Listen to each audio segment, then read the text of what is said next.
In my time, the honourable member, resuming debate, the honourable member for Pitt Meadows, Maple Ridge. Thank you very much, Madam Speaker. After 8 long years of this Liberal Prime Minister, costs have shot up and millions of Canadians are struggling to make ends meet. Housing costs have doubled, rent has doubled, mortgage rates have doubled, grocery prices are soaring, and the lineups for food banks are shocking. I received an email from Tyler, who bought a home a couple of years ago, and his mortgage has gone up from $1,600 to $4,000 a month. He says he has no other choice but to sell his home and downgrade to make his life livable. Candace is from Maple Ridge, and she's seen her payments double also. She can no longer afford new clothes for her children and needs to take them out of sports to try and make ends meet. Then there's Shafi. I met him at C-SPAN shipyards in North Vancouver. He's a welder, and he showed me on an app that his mortgage was $7,528 a month. And he told me, he says he's not living in a palace. It's a 40-year-old 4-bedroom home in one of Vancouver's suburbs.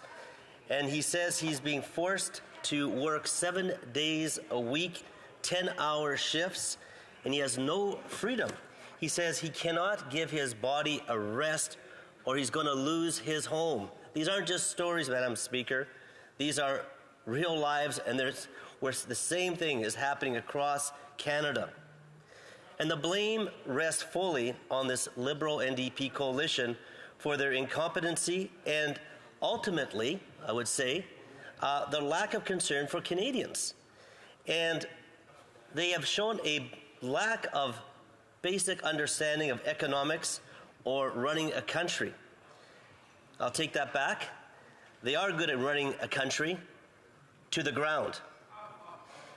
Mr. Speaker, Madam Speaker, it wasn't that long ago that the nation was one of the richest in the world. But under this Prime Minister, our rankings have been dropping. Country after country has been passing us in GDP and per capita ranking. I met a tourist on the way to Vancouver Island about a month or so ago, and he's come to Canada numerous times over the past 40 years, and he says, he asked me, he says, what's happening to Canada? He says, from his perspective, it just seems to be in decline. And unfortunately, he's right. What has happened to Canada is 8 years of being run by an incompetent Liberal government and joined at the hip with the Socialist NDP and Bloc. And why has everything become so unaffordable? The Liberals went on a crazy spending orgy, doling out hundreds of billions of dollars.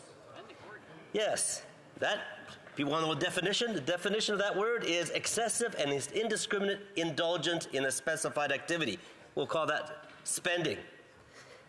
The Prime Minister added more debt to Canada than all the previous Prime Ministers before him for 150 years.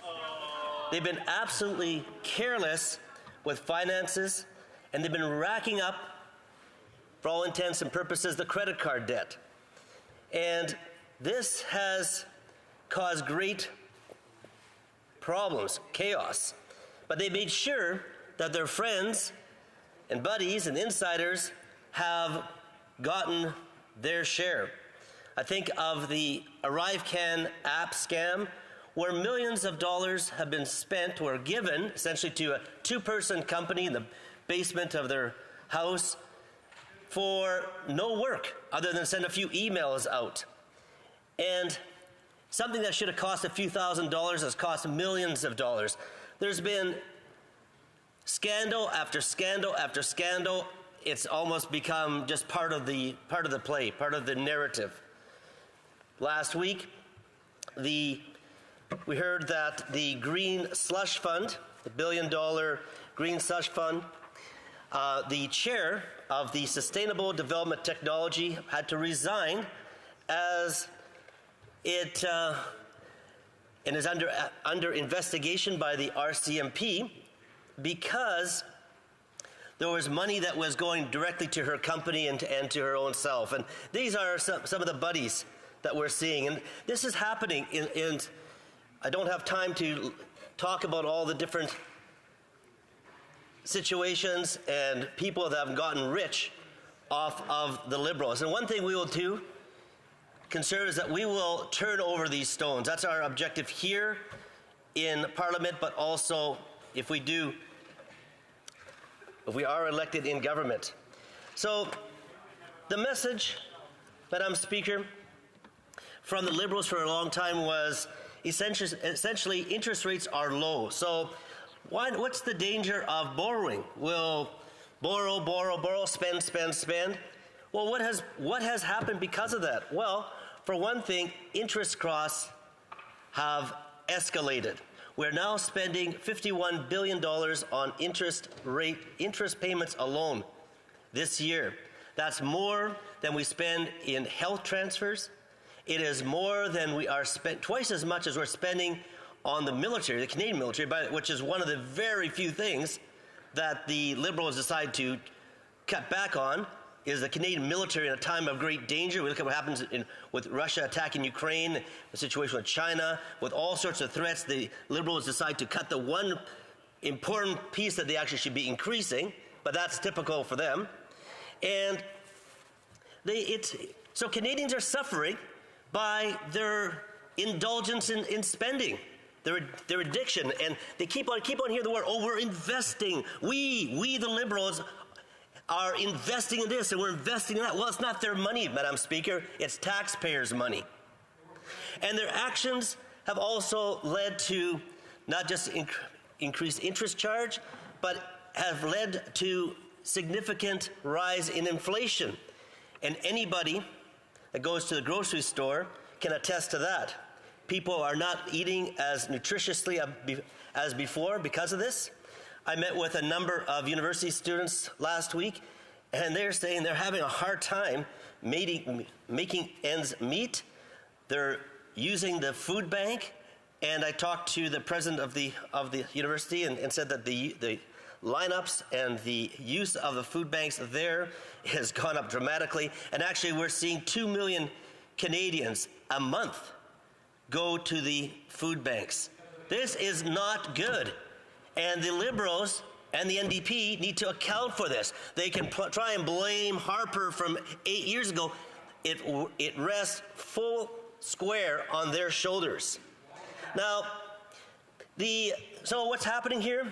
The Liberal brain trust, and we're seeing this in the bill here, began to panic because for them, what this is about is politics and power and money. And as inflation has gone up, and costs have gone up, guess what's gone down?